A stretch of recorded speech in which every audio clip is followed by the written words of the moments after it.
बहिणीनं, बाबासाहेब आंबेडकर ती भूमिका घेतात. त्या संदर्भात मला तुम्हाला सांगितलं पाहिजे की टिळक गेलेले आहेत आणि बाबासाहेब आंबेडकरांच्याकडे बातमी आलेली आहे. बाबासाहेबांच्या मनात दुःख आहे. यांनी मूकनायकची जाहिरात छापली नाही, एवढंच नुसतं नाही, यांनी महात्मा फुले गेल्यानंतर एका ओळीची सुद्धा बातमी दिलेली नाही. यांनी लेख लिहिलेले नाहीत महात्मा फुल्यांचं. एवढं शोक पर्यवसान झाल्याच्या नंतर, एवढं महानिर्वाण झाल्याच्या नंतर त्याची दखल घेतलेली नाहीये.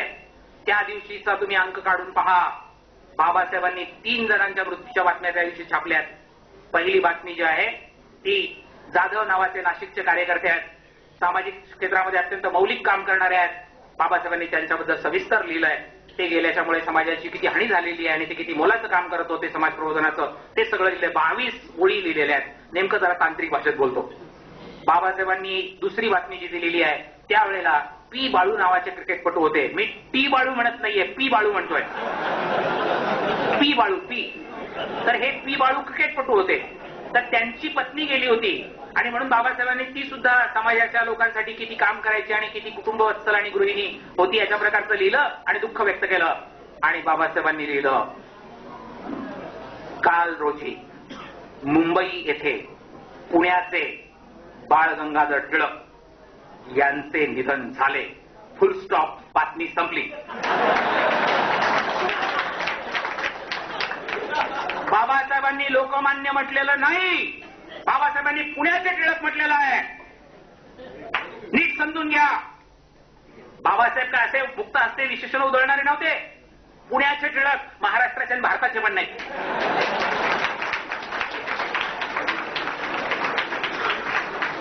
बाबासाहेबांना विचारलं पत्रकारांनी, ब्राह्मणी पत्रकारांनी, की टिळकांसारखा एवढा मोठा माणूस गेला आणि तुम्ही एका ओळीची बातमी दिली.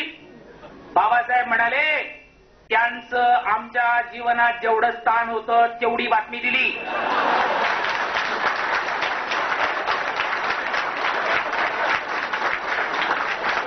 त्यांनी आमच्यासाठी एवढं सुद्धा केलेलं नव्हतं, पण तरी आम्ही बातमी दिली, कारण आम्हाला हे दाखवून द्यायचं होतं की त्यांनी फुल्यांची बातमी सुद्धा दिली नाही, आम्ही दिली आणि त्यांच्या लायकीप्रमाणे दिली.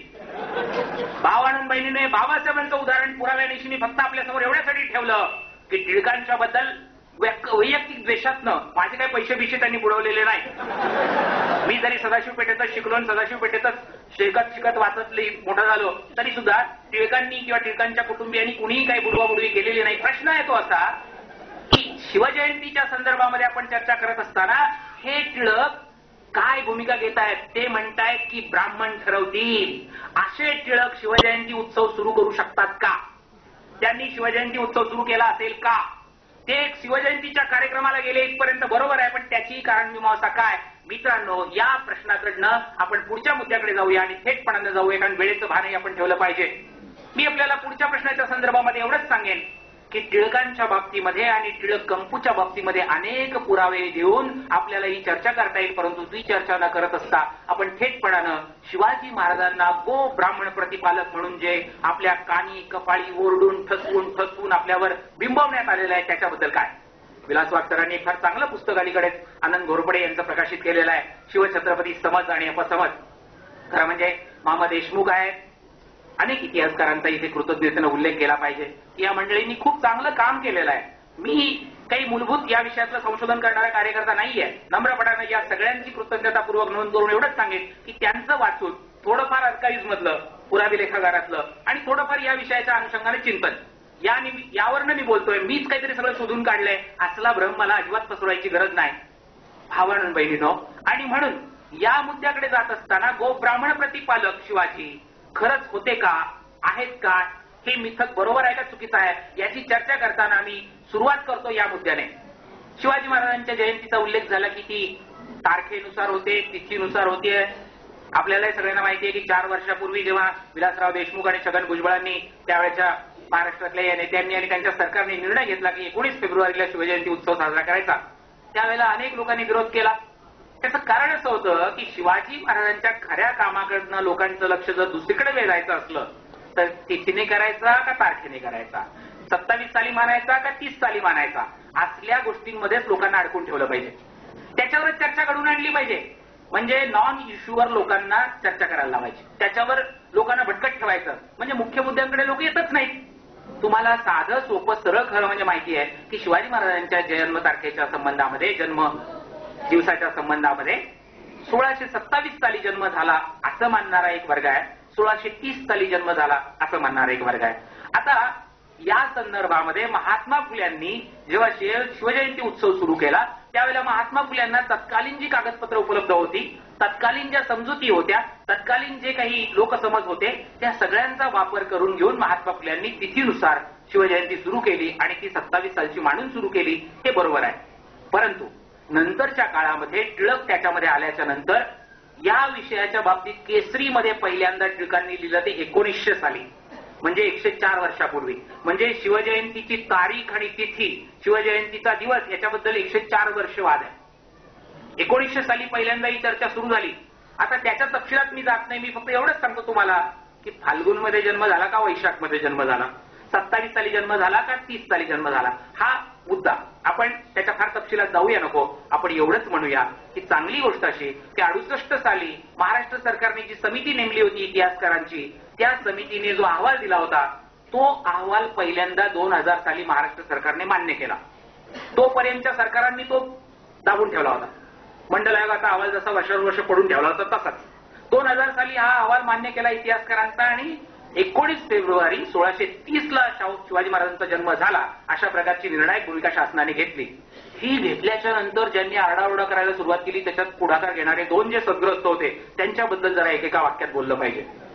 बाबासाहेब पुरंदरेंनी असं सांगितलं की ते म्हणले तिथीप्रमाणेच आम्ही जयंती साजरी करणार.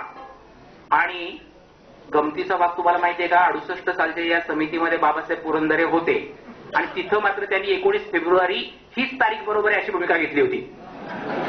म्हणजे अहवालातले बाबासाहेब पुरंदरे वेगळे आणि आताची राजकीय व्यवस्था बघून बदललेले बाबासाहेब पुरंदरे वेगळे. दुसरे एक ग्रस्त ते 68 समितीत नव्हते पण ते कॅलेंडर चालवतात आणि जगाचा सगळा कालनिर्णय फक्त यांनाच कळतो असा यांचा दावा आहे. आता साळसूतपणानं वावरणाऱ्या या गावकऱ्यांना मी नम्रपणानं एवढंच विचारतो की साहेब तुम्ही म्हणता तिथीप्रमाणे शिवजयंती करा, आम्हाला अक्कल शिकवताना एवढंच करा की तुमचं कॅलेंडर 1 जानेवारीच्या ऐवजी पाडव्याला बाजारात आणा. तुमचं कॅलेंडर आधी पाडव्याला बाजारात आणा आणि मग तिथीची अक्कल आम्हाला शिकवा. म्हणजे तुम्ही धंदा करणार तारखेप्रमाणे आणि शिवजयंती करायला सांगणार तिथीप्रमाणे. काय बामणी कावा असतो बघा. म्हणजे तुमच्या पोटापाण्याचा उद्योग तुम्ही 1 जानेवारीला कॅलेंडर बाजारात आणणार. मी म्हणत होतो ते चुकीचं आहे का? असलं चुकीचं तर इथेच सांगा. 1 जानेवारीला कॅलेंडर यांचं बाजारात येतं आणि तिथीच्या जयंतीचा आग्रह हे करतात. नाही आधी येतं पण 1 जानेवारीपासून ते सुरू होतं 1 जानेवारीपासून. म्हणजे पाडव्याला सुरू व्हायला पाहिजे जर तिथीचा आग्रह यांचा असेल तर. पण याच्यात असं आहे की ही जी काही आहे धंद्याच्या बाबतीतली ही गोष्ट वेगळी आणि लोकांना झुलवण्याच्या बाबतीतली गोष्ट वेगळी. मी आपल्याला एवढंच सांगत होतो की आता सुद्धा मार्चमध्ये तिथीप्रमाणे मग जयंती होईल. मला आनंद एवढाच आहे की 27 आणि 30 हा वाद संपला. एकदा 30 वर एकमत झालं. आता फक्त ते तिथीप्रमाणे की तारखेप्रमाणे. त्यात आमचा झेंडा वेगळा, आमचा शिवाजी वेगळा, आमची जयंती वेगळी असं ज्यांना कुणाला सांगायचंय ते अजूनही करतायत. मी या संदर्भात एवढंच नम्रपणाने विचारीन की यांचा शिवाजी जर वेगळा आहे तर शिवाजी महाराजांवर आणि जिजाबाईंवर एवढा प्रचंड हल्ला झाला ते गप्पच आहेत. ते काही बोलायला तयार नाहीत, एका शब्दानं बोलायला तयार नाहीत. यांच्या काही 4 कार्यकर्त्यांनी जाऊन म्हणे बहुलकरला काळं फासलं तर लगेच पुतण्यानं जाऊन माफी मागून मोकळा झाला. म्हणजे शिवाजी गोष्ट संबंध